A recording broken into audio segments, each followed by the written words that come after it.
All right, so we're going to do a little training video about how to measure dosages done in units, and also how to read the actual label, because some people get confused and converting from milliliters to units. And then we're going to get into SubQ injections. So we're going to do both. We're going to do how to read, how to know what you're looking at when you get a telemedicine product in the mail, and then also how to do the actual shots themselves. So number one, and I've got my little prompts here, we're going to look at the actual label. So a lot of times what will happen is it won't be on the vial. This is a training vial, but when you get it, you'll have a package insert that's required by all pharmacies. So they have to give you the written instructions, and it's like a little sticker or just like a page that'll come with it. The actual instructions won't be on the vial. We've got B12 and things like that. There's no prescription label on the vial. Typically, it's just going to be what it actually is. Your specific instructions will be on a separate card that comes with the prescription, and that's pretty much the same at most pharmacies. So basically what's going to happen is you want to verify what size needles or syringes were provided. So I've got 3 different ones here. I have a 100 unit syringe. So this one would be the equivalent to a 1 ml or 100 units. It goes all the way from 0 to 100. You have a 50 unit syringe, same size needle on all 3 of these, by the way. You've got 0 all the way to 50. So this one maxes out at 50 units, or 0.5 milliliters, or half a milliliter. You've also got a 30 unit syringe. This one, 0 to 30, or 0.3 milliliters.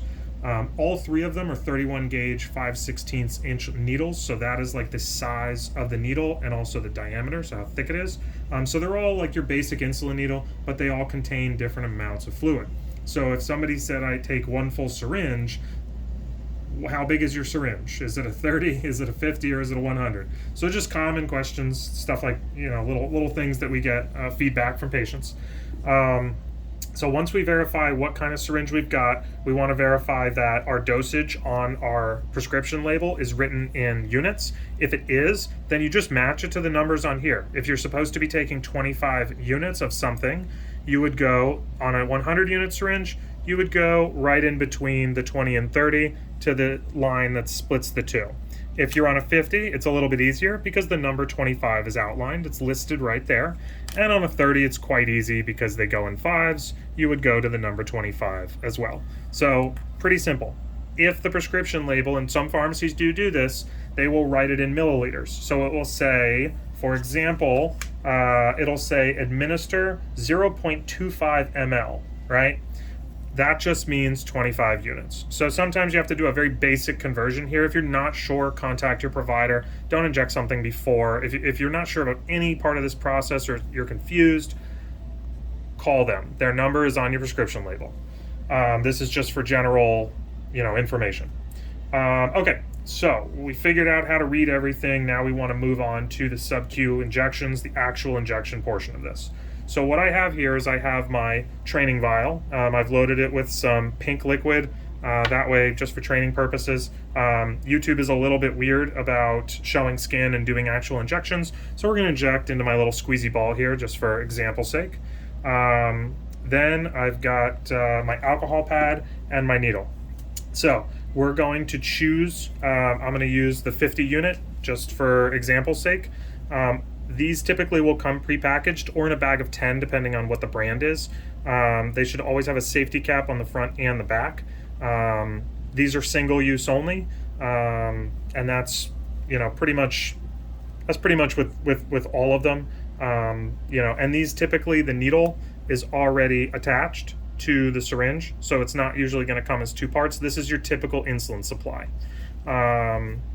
So we'll go ahead and get started. Let me put that back on there for now.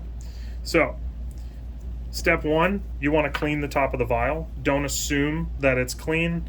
Always take an alcohol pad. These should be included.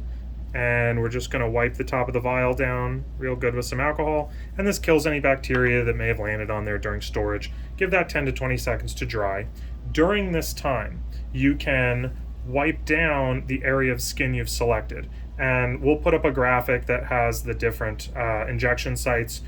Most of them will come in the how-to. Different pharmacies will give you these little how-to guides, and a lot of them will have a subcutaneous, and they'll have all your different injection sites. The most common one is going to be pinching a little bit of belly fat. It's easy to get to. That's a very common area that we see. So we've selected our area. We're going to pretend that this is a little bit of belly fat, right? We're going to wipe the injection area in a cross-hatching manner like that, and then let that alcohol dry. Just a little bit of a tip, you want to make sure that alcohol is dry before inserting the needle. If it's still wet, a little bit of that alcohol gets in there while you're doing your injection, and can make a little red, a little bit of discomfort. So we'll make sure that that's totally dry. In the meantime, we've already sanitized our vial, and we've got our needle here ready to go. So we'll remove the back cap and the front cap, and what we'll do is we'll poke through and then flip this upside down, and then we're going to draw our dosage. So let's pretend we're doing 25 units, and we're at 25 units, right? And then we're going to remove the needle, and you can see we've drawn right to the number 25. All right. If you see a tiny air bubble, you can give it a little bit of a flick, pull down, and then raise it up until you see a drop. This way we know that all the air has been purged out. Now we've got our little pretend belly skin here, and what we're going to do is we're going to pinch, and this would be the same as if we were pinching a little fat on our belly, and then we're going to insert the needle straight in and do our injection, and then we're just going to remove the needle. All right. Our last step, you would want to use a fresh alcohol pad for this, is going to just release that pinch and just give the area a final wipe, and that's it. You're done.